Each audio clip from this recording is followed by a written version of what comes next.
जय श्री श्याम दोस्तों, कैसे हैं आप सब।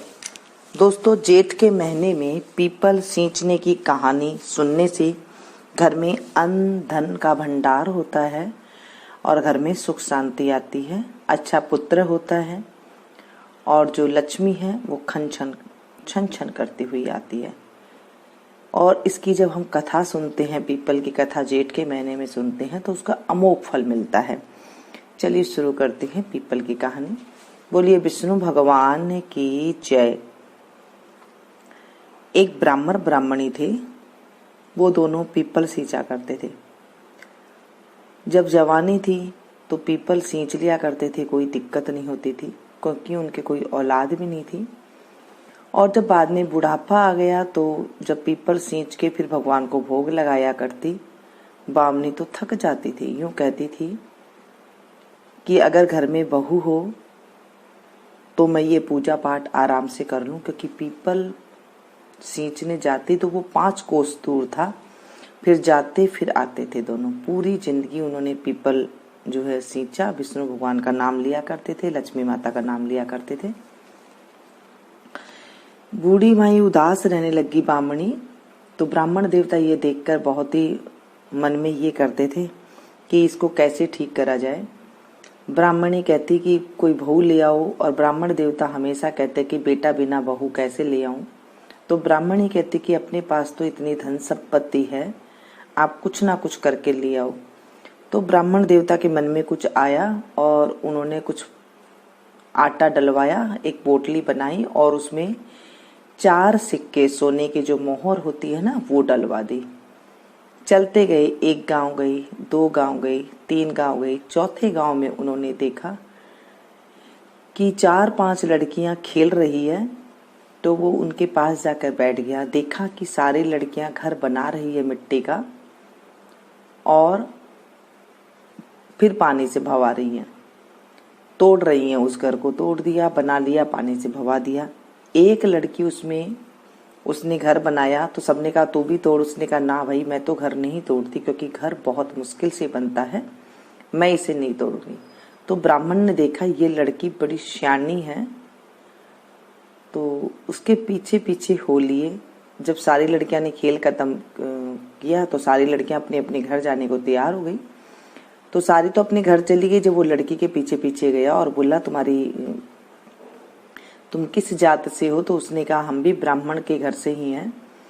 तो फिर ब्राह्मण देवता ने कहा कि मैं 2 दिन से भूखा हूँ और बेटा तो मुझे खाना खिला दे, क्योंकि मैं ब्राह्मण के घर का ही खाना खाता हूँ। तो उसने कहा चलो घर पे, अगर मेरी माँ ने नहीं खाना खाया होगा तो मैं आपको खाना खिला दूंगी।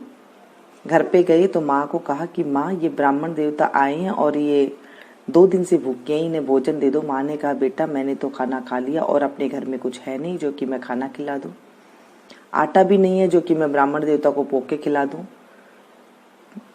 तो लड़की ने कहा कि हमारे घर में तो आटा ही नहीं है, हम आपको भोजन कहाँ से कराएं। तो ब्राह्मण ने कहा कि मेरे पास आटा है, सिर्फ मुझे बना करके दे दो, क्योंकि मैं बहुत भूखा हूँ और 2 दिन से मैं भूखा हूँ। पर आटा ले जा और आटा को छान लेना। उसकी माँ ने कहा चलो ठीक है। आटा ले लिया और चलनी से छानने लगी। छाने तो उसमें 4 मोहरे सोने की निकली, सोने के सिक्के होते हैं वो निकले। तो उसने कहा, उसकी मम्मी ने कहा कि आप बेटा ये मोहरे जाके पंडित ब्राह्मण को दिया हो। तो वो लड़की गई देने के लिए, तो उन्होंने कहा कि नहीं भाई, हमारे घर में तो बहुत धन संपत्ति है, आप ये रख लो। पता नहीं इधर उधर कहीं रख देते हैं, खूब धन संपत्ति है, जिसमें चाहो उसमें रख देते हैं, आप ये रख लो। उन्होंने रख लिया। इतनी देर में ही जो है लड़की के पिता भी आ गया, बातचीत की, खाना खाया, बैठे। फिर ब्राह्मण को पता लगा कि ये तो बहुत पैसे वाले हैं, मोहर रुपया वाले हैं, सोने वाले हैं। तो पूछा ब्राह्मण देवता आप आगे कहाँ जा रही हैं। ब्राह्मण ने कहा कि मेरे बेटे की सगाई करने के लिए मैं जा रहा हूँ।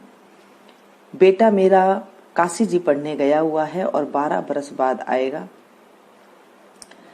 तो ब्राह्मण देवता के मन में, लड़की के पिता के मन में जो है जिज्ञासा जाग गई कि मेरे तो लड़कियां हैं और ये इतने पैसे वाले घर में जो है मेरी बेटी का रिश्ता हो जाए। उन्होंने कहा ब्राह्मण देवता अगर आप चाहें तो मेरी लड़की है, आप उस लड़के के साथ विवाह आपके लड़के के साथ विवाह कर दूं मैं। ब्राह्मण देवता राजी हो गए, 1.25 रुपया नारियल दिया और बेटी को तिलक लगाया, सगाई पक्की हो गई। और कहा देखो कि मेरा बेटा 12 वर्ष बाद आएगा। कहा कोई बात नहीं, आप कर लें। घर में आए, फिर घर में थोड़ा दिन बीत गया तो ब्राह्मणी ने कहा कि फटाफट ब्याह करके ले आओ। तो ब्राह्मण ने कहा ब्याह की चिंता तो लग गई है, ब्याह कैसे करें, शादी कैसे करें, किसके साथ करेंगे। कहने लगे खांडा के साथ शादी कर देंगे, बात कर लो। ब्राह्मण देवता फिर से गए तो उन्होंने कहा कि भाई मेरा बेटा तो 12 वर्ष बाद आएगा और आप चाहो तो खांडे के साथ आपकी बेटी का ब्याह कर दो। बेटी का पिता भी राजी हो गया। इधर ब्राह्मण देवता जो है खांडे के साथ जो है ब्याह करके घर में ले आए। बहू आ गई, छोटी सी बहू, सारे दिन फिरती रही, काम करती रही, उछल कूद करती रही, छम छम करती रही।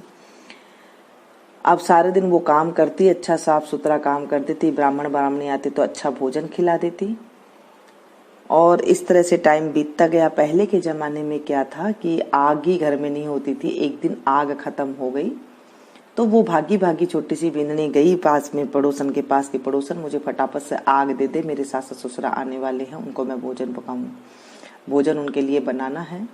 उसने पूछा कि तू किसकी बहू है। कहते मैं तो, मेरा तो पति 12 काशी जी पढ़ने गया है, मैं उसकी बहू। उन्होंने कहा कि हमने तो आज तक इसका बेटा देखा नहीं, तू इसकी बहू कहाँ से हो गई, ये तो तुझे ऐसे ही ले आई है। उसके कान भर दिए। वो आई, सारा सोलह श्रृंगार उतार करके धर दिया, एक सफेद सी साड़ी पहन के बैठ गई है और खाना वगैरह अलूना सा बना के रख दिया है। जो खिचड़ी है अलूनी सी बना के रख दी, यानी कि उसमें नमक नहीं डाला, और जली हुई खिचड़ी बना करके रख दी। सास ससुर आए, देखा आज घर का कुछ काम भी नहीं हुआ है और खाना मांगा तो जली हुई खिचड़ी दे दी, अलूनी खिचड़ी दे दी। कहा कि बहू आज तो खिचड़ी में नमक नहीं है। उसने कहा कि मैं तो सदा की अलूनी हूँ, तुम्हें तो आज ही अलूनी खिचड़ी मिली है। क्या बहू आज तो खिचड़ी जड़ी बड़ी है। कहते मैं तो सदा की जड़ी बड़ी हूँ, आज आपको तो आज ही मिली है। उन्होंने समझ गए कि आज तो बहू को पराई सीख लग गई।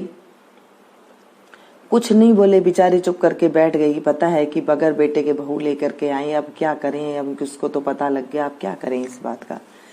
दूसरे दिन जब जाने लगे तो बहू ने पूछा कि आपने मुझे 6 कोठे की ताड़ी तो दे रखी है, 7वें कोठे की तो ताड़ी दे ही नहीं रखी, मैं कौन सी बहू हूँ आपको।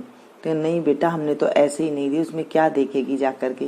कि नहीं, मुझे तो 7वें कोठे की चाबी चाहिए।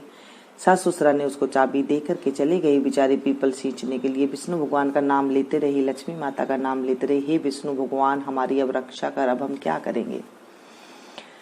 जैसे ही सासू ससुरा गए तो बहू फटाफट ऊपर चढ़ करके गई और सारे कोठे देखे तो सब में किसी में हीरा भरा पड़ा है, किसी में जेवरात भरे पड़ी है, खूब धन-दौलत भरा पड़ा है।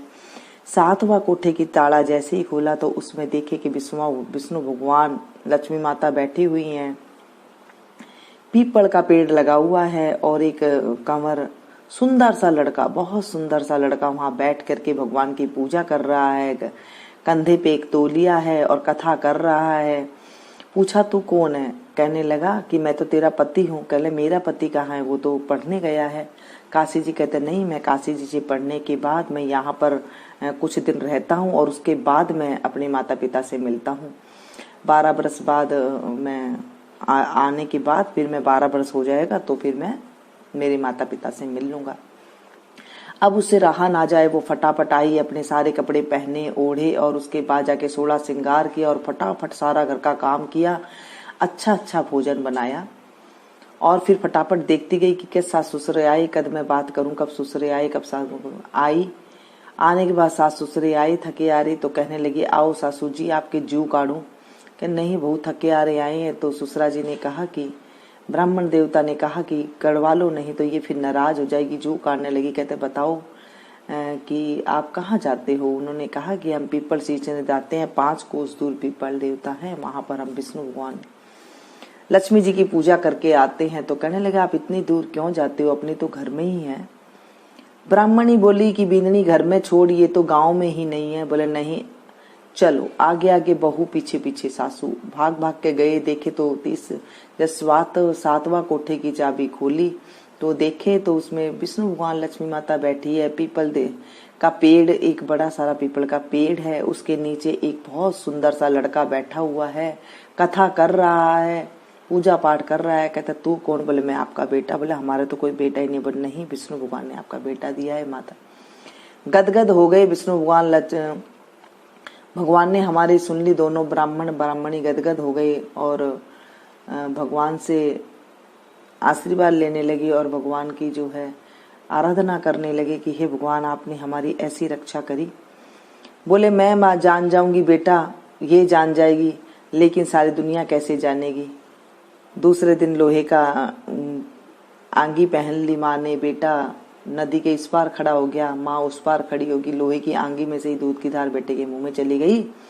सारे गांव में हेला फेर गया कि सब कोई विष्णु भगवान की पूजा करना, जेठ के महीने में पीपल जरूर सींचना, इससे इतना ज्यादा धन दौलत आता है, सुंदर सा लड़का आता है घर में, सुंदर सी बहू आती है, अन्न धन से घर का भंडार भरा रहता है। हे पीपल देवता, जो आपको पढ़े सुने और सुनावे उसके घर में भी अन्न धन का भंडार देना। ऐसे ये कथा का महात्म है। पीपल सींचते टाइम पे दोस्तों एक चीज का ध्यान रखना चाहिए हमें कि हमें सुबह सूर्य उदय से पहले अगर हम पीपल सींच लेते हैं तो बहुत अच्छा होता है, क्योंकि सूर्य उदय के बाद पीपल को नहीं सींचना चाहिए। द्वादशी के दिन पीपल को नहीं सींचना चाहिए। शुक्रवार के दिन भी जो है पीपल को नहीं सींचना चाहिए। अगर आप शाम को सींच रहे हैं तो 6 बजे के बाद, आप गर्मी है तो उसके बाद आप जो है उसकी पूजा, जो दीपक जलाया जाता है वो आप कर सकते हैं। और अगर आप सूर्योदय से पहले सुबह नहीं उठ सकते हैं तो आप 9 बजे से पहले पहले जो है पीपल की पूजा कर सकते हैं, उसके बाद नहीं करनी चाहिए। पीपल सींचने के कई नियम होते हैं। पीपल सींच करके उसमें रोली, चावल, दीपक जलाते हैं, अगरबत्ती, धूप, दीप सारी करें, फेरी देवें, तो उसका हमें बहुत लाभ होता है। जेठ के महीने में जब पीपल की कहानी रोज सुनी जाए तो उसका भी बहुत ही अमोघ फल मिलता है हम लोगों को। तो ये कहानी आज मैंने आपको सुनाई है, पीपल की कहानी जेठ के महीने की। पसंद आई तो प्लीज एक लाइक जरूर दें, इससे मेरा हौसला बढ़ता है, और आगे इसे जरूर ज्यादा से ज्यादा शेयर करें, क्योंकि जो पढ़ता है, सुनता है और सुनाता है उसे भी जो है घर में अन्न धन भंडार भरा रहता है। उसके बहुत सुंदर पुत्र पैदा होता है घर में, और बहुत सुंदर जो है अच्छी बहू घर में आती है, धन दौलत लेकर के आती है, ऐसा कहा जाता है, हमारे ग्रंथों में लिखा हुआ है। मिलती हूँ मैं फिर से एक नई कहानी के साथ।